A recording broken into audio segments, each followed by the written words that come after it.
Shalom Varacha, que Hachem vous protège, vous donne la santé et la joie. Nous sommes vendredi, la veille du Shabbat, Shabbat Hagadol. Pourquoi on l'appelle Shabbat Hagadol? Parce que c'est, vous savez, lorsqu'on dit le mot Gadol, ça veut dire est grand.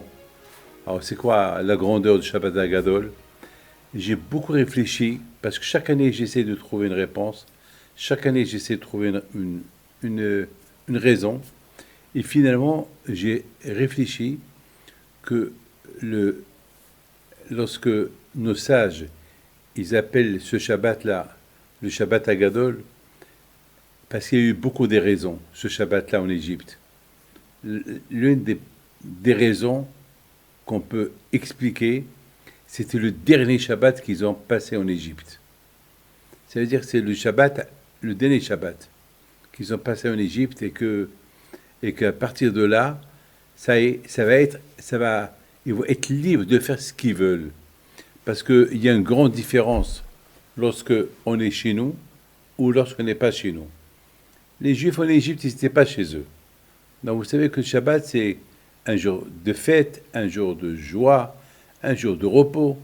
Et c'est pas possible que dans les conditions où ils se trouvaient en Égypte, ils pouvaient sentir vraiment le repos du Shabbat Hagadol. C'est la raison pourquoi le dernier Shabbat, ils l'ont très très bien fait.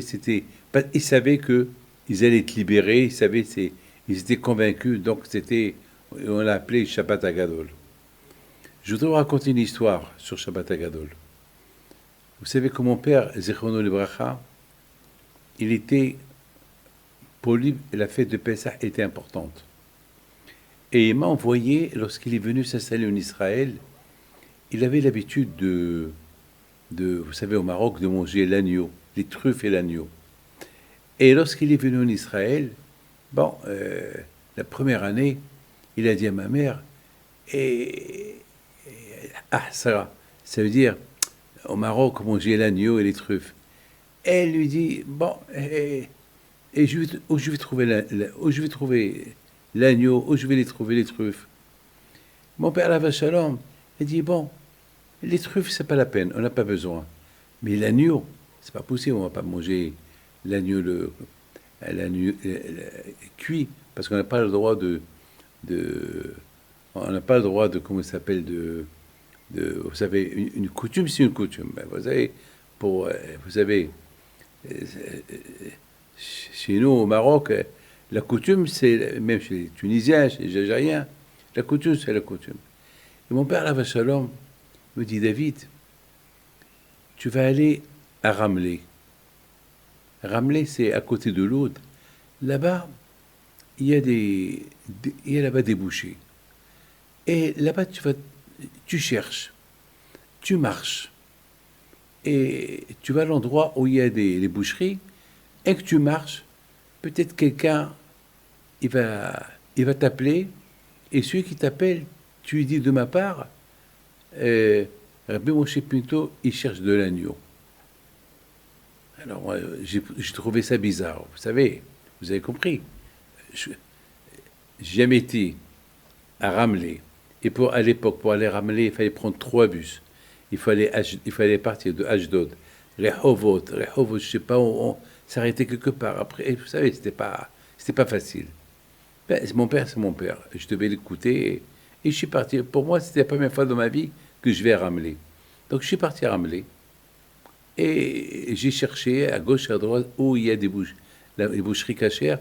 Et là, j'ai trouvé un endroit où il y a une boucherie cachère. Et j'ai commencé à marcher. Et vraiment, il s'est passé que quelqu'un m'a appelé. Hé, Yeled, Bahour, qu'est-ce que tu cherches? Je cherche à acheter de la viande de mouton, l'agneau. C'est Rabbi Moshe Pinto. Quoi? Rabbi Moshe Pinto? Rabbi Moshe Pinto, il est là? Ben oui, il est là, je suis son fils. Vous êtes son fils? C'est pas possible, je ne crois pas. Depuis quand il a fait la Aliyah? Alors je vais raconter, ça fait 6 mois qu'ils sont là, et ils ont coutume de manger les truffes et l'agneau. Vous savez ce qu'il me dit? Les truffes, j'ai pas, mais l'agneau, je les donne. Je pensais à lui, j'ai beaucoup pensé à lui. Je ne savais pas qu'il avait là. Il a dit qu'après les fêtes, là, je suis trop occupé, qu'il me fait une bonne baracha. Après les fêtes, je viens le voir.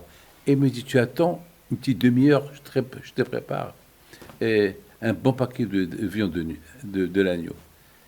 Un miracle.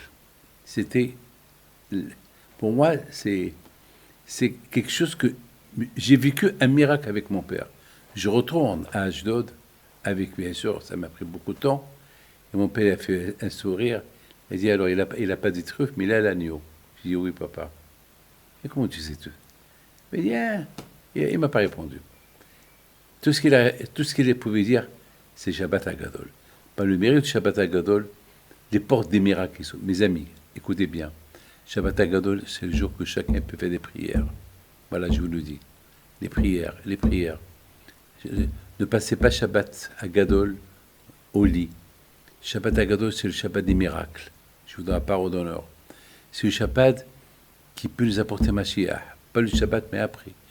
Shabbat, vous savez, tous les Shabbatot que nous avons transgressés pendant toute l'année, ce Shabbat à Gadol, il nous les fait pardonner. C'est pour ça qu'il s'appelle Gadol. Il s'appelle le long Shabbat, le grand Shabbat. Le Shabbat à Gadol qui enveloppe tous les Shabbatot. Mes amis, que Hachem vous protège et vous donne la santé, la joie, la prospérité. Amen.